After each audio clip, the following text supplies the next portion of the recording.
Many people are against us when we try to ask Mr. Gayton Mchenzie why is he not saying anything about what is happening in the Western Cape. More than 2,400 teachers have lost their jobs. Remember last year I was telling people are going to be losing their jobs. This is just the beginning. There's a company there that used to create steel. It's closing down. More than 30,000 jobs are going to be lost.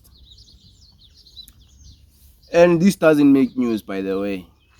Julius Malema makes news. This is like, nobody cares. But why is Mr. Gayton Mchenzie? And I will tell you why. Why I'm trying to ask, why is Mr. Gayton Mchenzie saying anything? But before I say that, I want you to listen to something here. Western Cape teachers have been left without work after the provincial government cut down posts this week in a brand new year as well. It follows last year's budget cuts by national government. The National Professional Teachers Organisation of South Africa, or NAPTOSA, very concerned that this is going to negatively impact schooling, especially in poor areas. We've tried our level best, but it has not succeeded in the Western Cape. In the other provinces, which are facing a similar story, there seems to have been an attempt to retain the teachers. None of them have gone out on this retrenchment. And I hope that that will be sustained. We are very worried about this. But in the Western Cape in particular, it is a growing system. In other words, not only the number of children that are from the province, but the influx of children.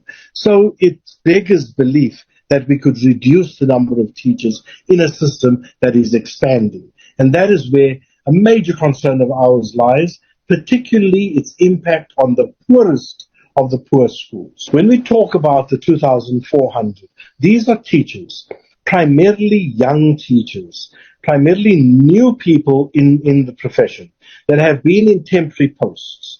And of course, some of them qualified for permanency. We won that case going through the ELRC, and we together with one of the other unions saved a number of those posts. But the number of people being retrenched has remained static. In other words, a different group of people was identified. What worries us, Marcel, about the young teacher is that they become disillusioned with the system as a whole. And we need young teachers. There are many older people moving out. Secondly, of course, we are worried that they have so many other options, and the attraction of leaving the country after we've expended billions on teacher training. They then go and use their knowledge elsewhere. And we lose them to the country forever. They hardly ever return. And this becomes a double punishment to the system.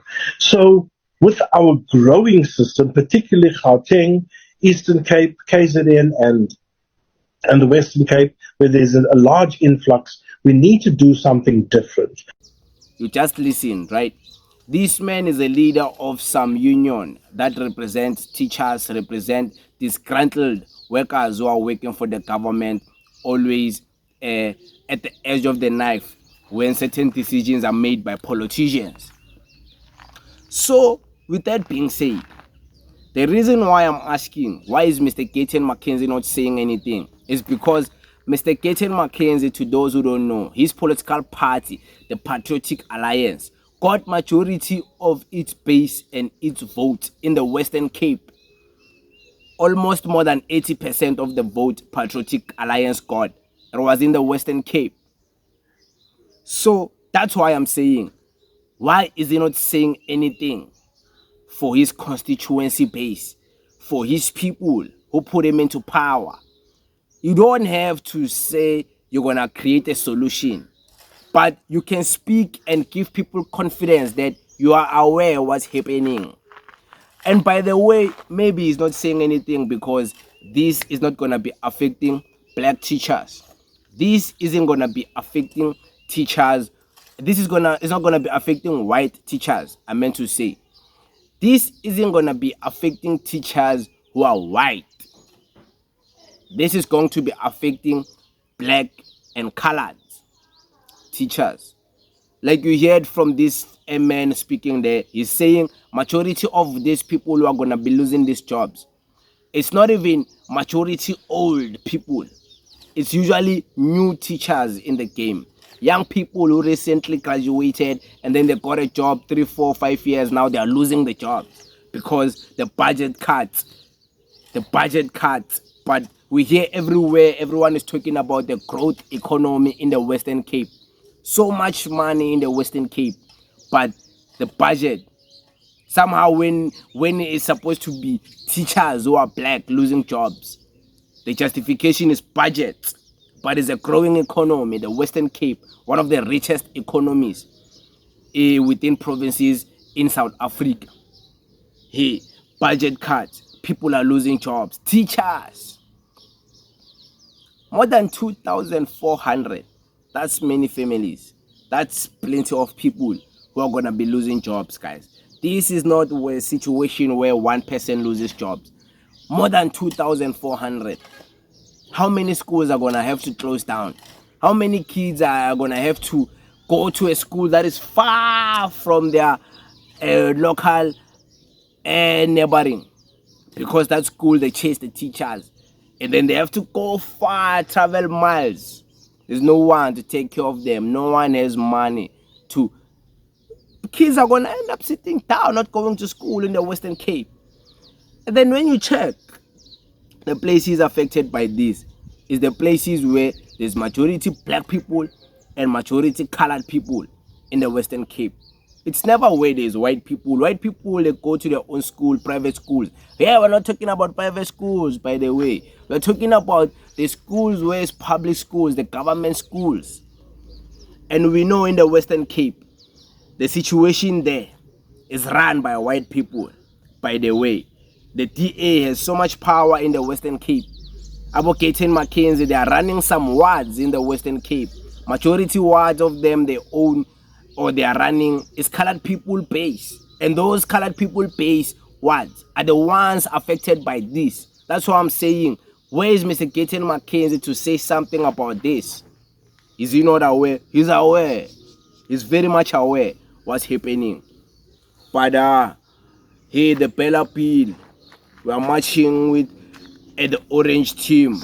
We are marching with pro-apartheid celebrators. We are marching with the DA. We are marching with AfriForum. Where is it to march with black teachers, colored teachers? 2,400 people losing jobs in a province where he got majority votes. They got him to 2%. The vote he got there in the Western Cape. But hey, of course, they will say I hate him, I'm jealous because he's trending more than the CIC, he's popular than the CIC. No one is going to be popular than the CIC. Stop dreaming, you patriotic people. Gayton Mchenzie is nowhere close to be popular like the CIC. Stop that nonsense. But yeah, I just wanted you guys to know what's happening and also to ask, why are some leaders quiet about certain things happening in our country? People are losing joy here. Maybe people don't care. I also don't care, by the way. I'm not speaking as if I care. I don't care. But it is what it is. Thank you very much.